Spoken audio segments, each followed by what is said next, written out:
Would you share with everyone what apheresis is and then what you're doing with apheresis in your work? Apheresis is a Greek word, and it means to take away. Today, it is used to describe medical procedure, which is performed by sophisticated equipment, and it separates whole blood into blood cells, red cells, white cells, platelets, and plasma. And in the most common procedure, which is called plasmapheresis, plasma is removed and the cells are returned to the patient with physiologic fluid, most commonly 5% albumin. The premise behind this whole thing is that there are circulating factors in the blood that contribute or actually basically cause certain diseases. The ancient Greeks and the Romans called them bad humors. Today, we call them more sophisticated terms as autoantibodies, immune complexes, lipids, cryoglobulins, and so forth. So there are quite a variety of diseases, probably more than 80 diseases that we treat today. Most of these diseases are uncommon, rare diseases, but some are really deadly. And if you don't intervene, usually with plasmapheresis or sometimes in combination with plasmapheresis and drugs, the outcome is no good. So just going back, if we literally talk about the mechanics of plasmapheresis, and am I correct in saying that plasmapheresis is also known as therapeutic plasma exchange? Is that the same process? It is, correct? It's semantics, basically. Okay. Plasmapheresis is the actual process of separating plasma from whole blood. And therapeutic plasma exchange is more descriptive because it tells you what it is. We remove the plasma, but we exchange the removed plasma with physiologic fluids. When you say physiologic fluids, is that saline? And I read 4 to 5% albumin. I know maybe you guys, that's evolving, but is that an accurate assumption or quasi-accurate? Pretty much, yes. 5% albumin is 5% albumin in saline. And some people actually even mix that with saline, so dilute it even more. We don't recommend that because the oncotic pressure of saline is very low and patients' blood pressure can drop. We call that hypotension. And the first thing we do when we practice medicine is to keep the patient safe. Yeah, I got you. And what's the role of albumin in that physiologic fluid? Quite a few things. We've got all the time in the world, mate. What do you got? Right. Well, as I said, it adds oncotic pressure, so it keeps the blood pressure at a certain level. It has anti-inflammatory effect. It has an immunomodulatory effect, and it is the most potent antioxidant in the human body. Albumin. Is that right? You know, because often we hear glutathione, the master antioxidant. But albumin is the most potent antioxidant. Is that right? Wow.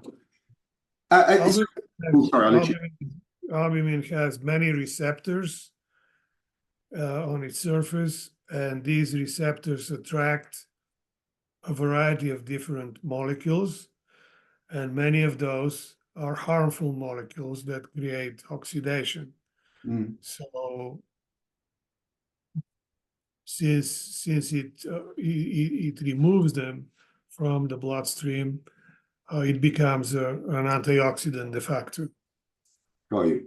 And just reverting back to the mechanics I go into one of your centers or a center that does therapeutic plasma exchange.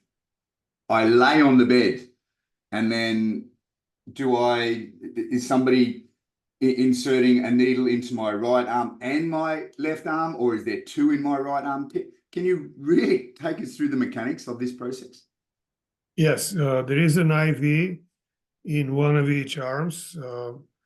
Antecubital veins, as you showed, are probably the most common. We use some other veins in the upper body as well, in the upper arms.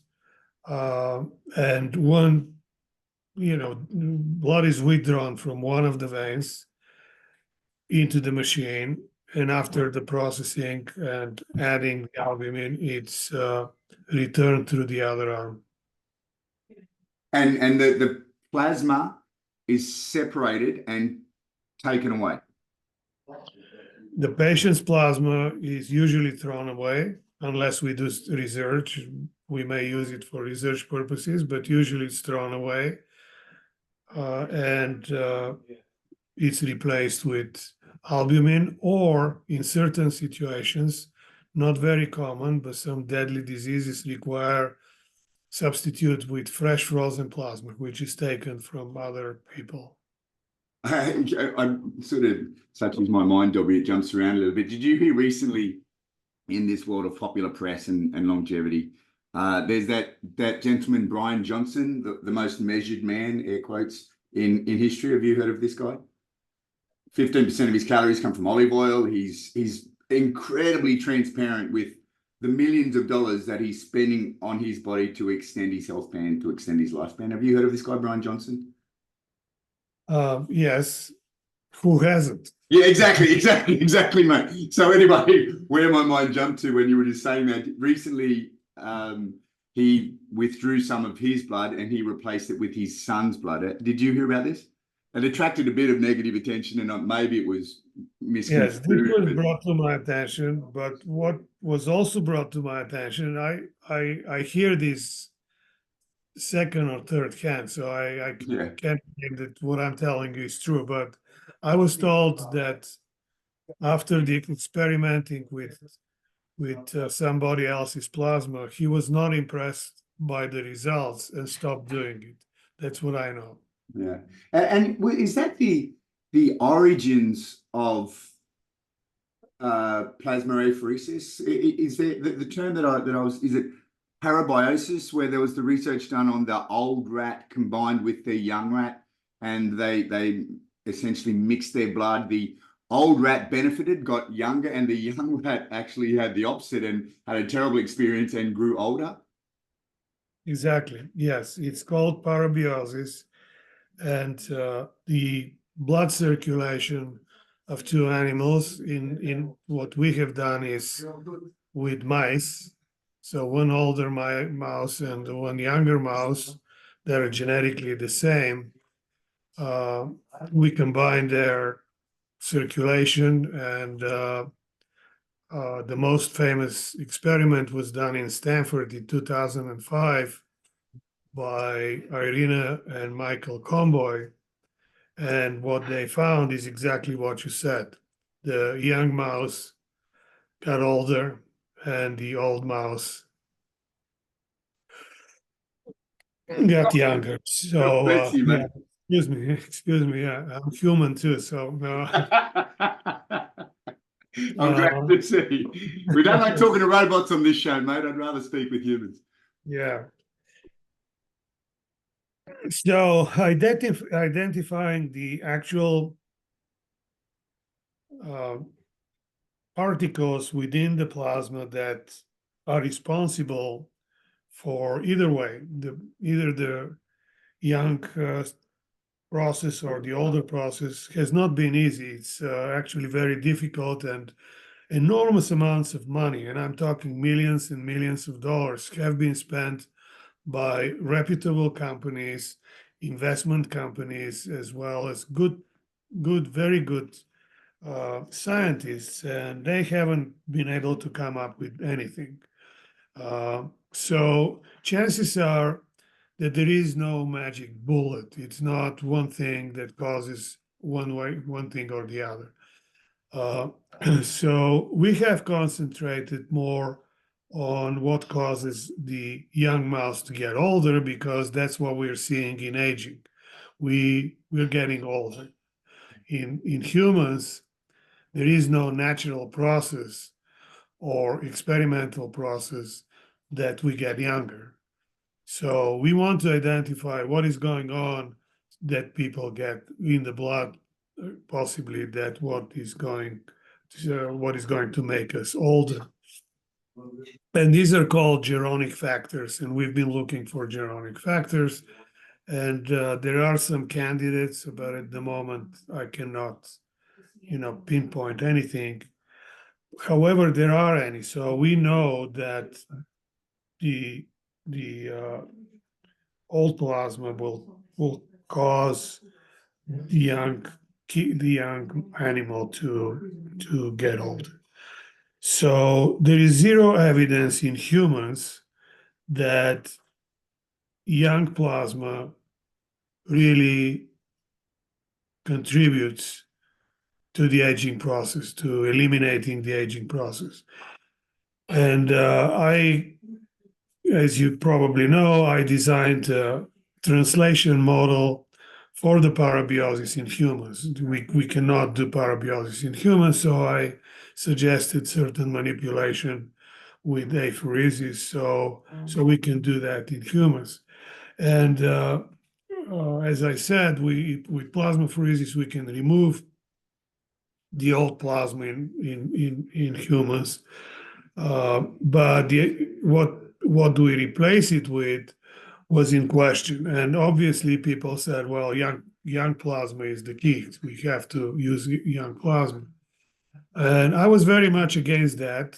I still am, because I have been using fresh frozen plasma in many severe human diseases over the years.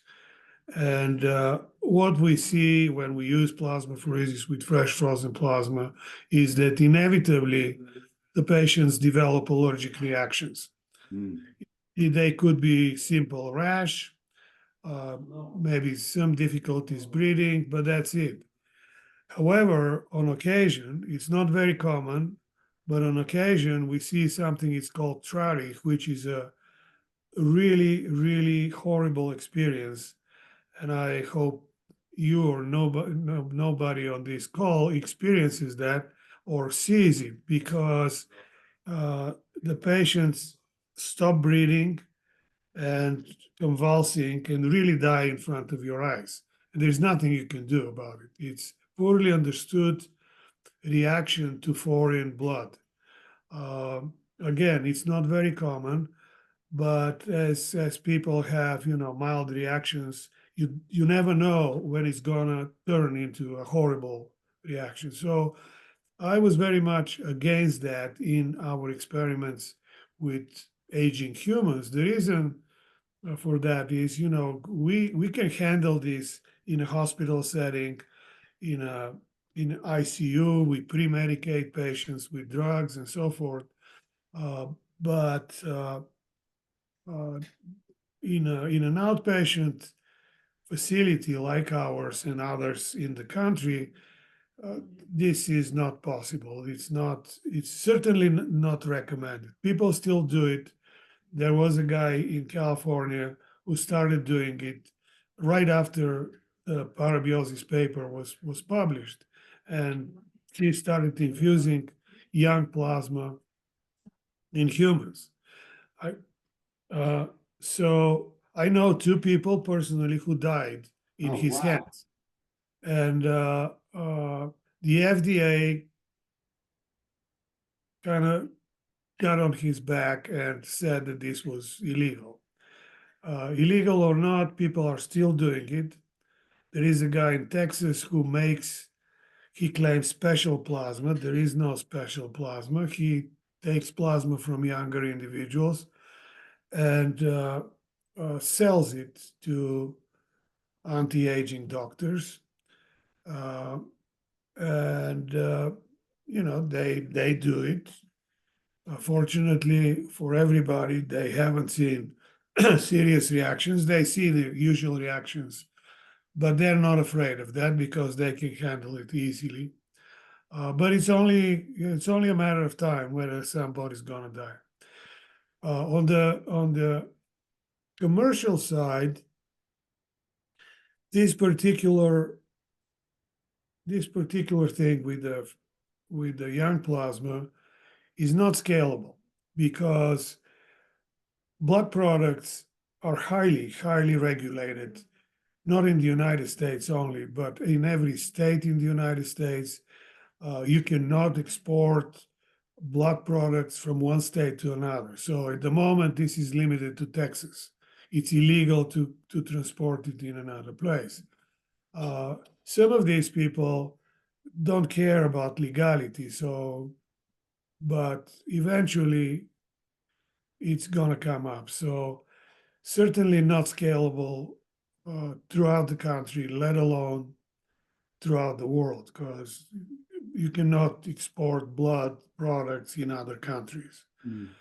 That's highly regulated too. So what I decided to do is to use a pharmaceutical made of human blood, but it becomes pharmaceutical because it's highly manipulated, both chemically and physically, and it has proven to be very safe. In our experience, the side effects are less than 3%. In our latest attempts, it's less than 1%. Very safe, very well tolerated, and you have probably seen our latest experiments where we did a controlled clinical trial of plasmapheresis using albumin, and we had very good results in decreasing biologic age and changing the entire milieu, the entire blood environment in patients. We test about 5,000 different proteins, and we have clinical data for strength, speed of walking, and overall health. So our results are very good. They're reproducible because people have been doing this outside our studies and have the same results. So again, I'm not saying that there is nothing in young plasma that requires further experiments, but that's it. It should remain experimental, and until we find really a safe way of introducing it to people, I would be against that.